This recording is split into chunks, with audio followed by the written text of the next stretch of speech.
Labvakar! Šovakar tev pastāstīsim pasaku par 3 draugiem. Par pelēko vilku, lempīgo sasku un Lapsu. rudo lapsu. Pienāca kārtējais rīts. Pie Niedrāja ezera bija bijušas pāris lietainas dienas, bet šī diena solījās būt saules piepildīta oktobra sākuma diena. Visi pamodās, vilks vārīja kafiju, lapsiņa vēl vārtījās pa migu, bet sasks jau bija uzrāvis peldbikses un devās uz laipu peldēties. Viņš uzvilka savu peltsapuri, savu viendaļīgo peltkostīmu un gatavojās lekt iekšā ezerā no laipas, un taisni leciena brīdī viņš tā ai! Un plunks iekšā ūdenī. Un kas tad nu notika? Visi zvēri bija satraukušies, labs arī samiegojusies, skatījās, vilks beidza vārīt kafiju, skrēja uz laipu. Un viņi sauca, Saska, Saska! Un Sasks uzpeldēja virs ūdens un saka, mana kājā! Vilks, kas ir tavai kājai? Lecot ūdenī, man šķiet, es viņu savainoju. Kā sāp! Nu, izpeldi ārā. Es jau peldu, sāpes ir neizturamas. Sasks raudāja, un Lapsa skatījās, iepletus acis un nesaprata, kas īsti notiek. Sasks izpeldēja un klibodams gāja ārā un apsēdās un vaimanāja, kā sāp. Un viņi skatījās un ieraudzīja, Saskam pēdā zem ādas bija gara koka skabarga, kā tāda adata.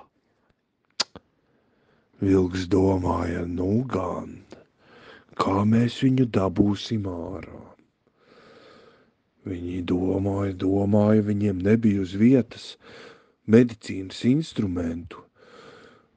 Un nebija arī nekāda dezinfekcijas līdzekļa, ko uzlikt.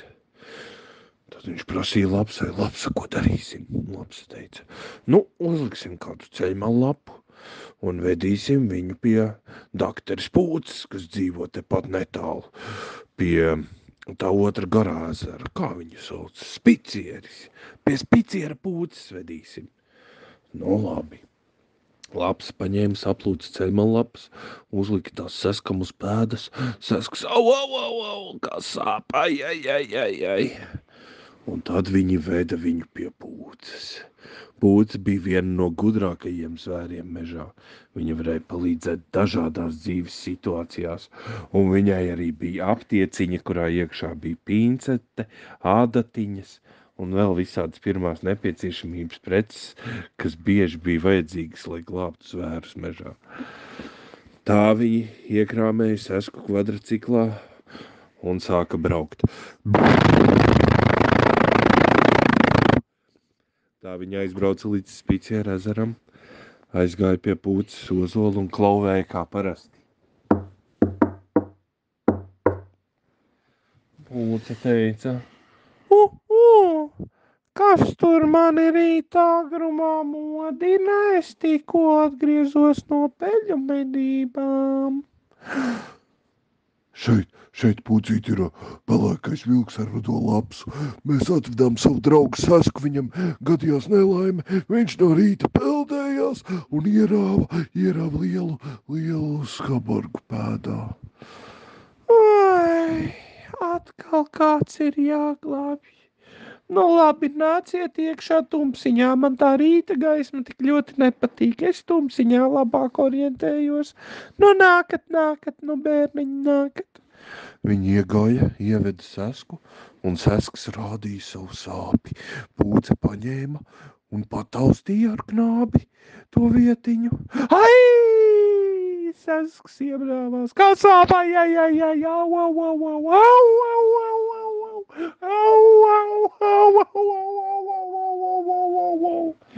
Labs mierināja, nu liecies mierā, Saska, būs taču labi. Man taisīs čiku.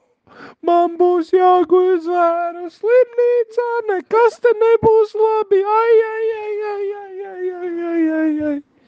Nu, nebūs tik troki, Pūce palīdzēs.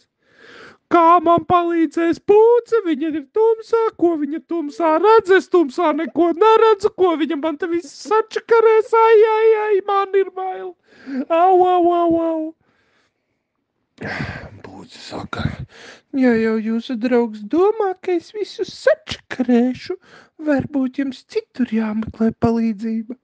Vilks teica, nu nē, Pūce, visi zin, ka tu esi gudrniece liela un tu vari palīdzēt.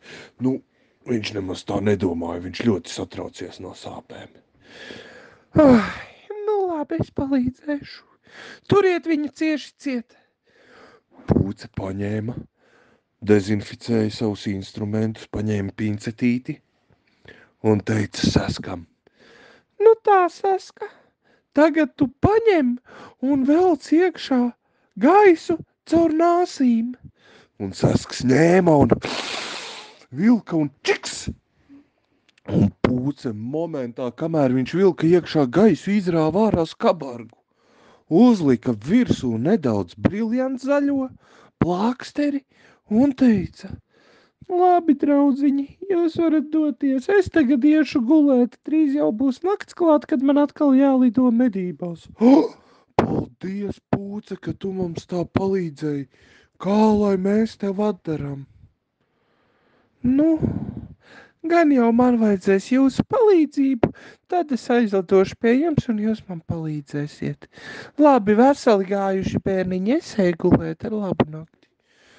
Vēl vilks palīdzēja Saskam iziet ārā no Pūces mājas. Un Sasks bija tā pārbijies, ka viņš bija gandrīz noģībis. Un tad viņi ielika Sasku kvadraciklā un veda atpakaļ uz Niedrāju ezeru. Tad jau pienāca vakars, Sasks bija atžirdzis. Viņš atmodās pēc snaudas un teica, man gandrīz nesāp kāja. Pūce gan ir labi palīdzējusi, nevajadzēja man neko par viņu šaubīties. Nu, bet, protams, ka Pūce ir labs palīgs. Un Lapsa teica, titau, Pūce ir ļoti gudra. Nu, labi, tagad iedīsim kādas desas, uztaisīsim gardās ievārījuma maizītes. Tad viņi atkal paņēma baltmaizītes, uzlika ievārījumu un sasmērēja veselu kukuli, kamēr viņi izsmērēja 3 zaptes burciņas uz baltmaizītēm, uz doniņām, uz lielajām šķēlītēm, uz mazajām, un ēda viņas ar pienu. Ai, Sasks jādot ievērojumu, kļuva uzreiz veselāks, un tā viņi priecājās par gardo ievārījumu un devās pie miera. Tāpat daram arī mēs. Ar labu nakti!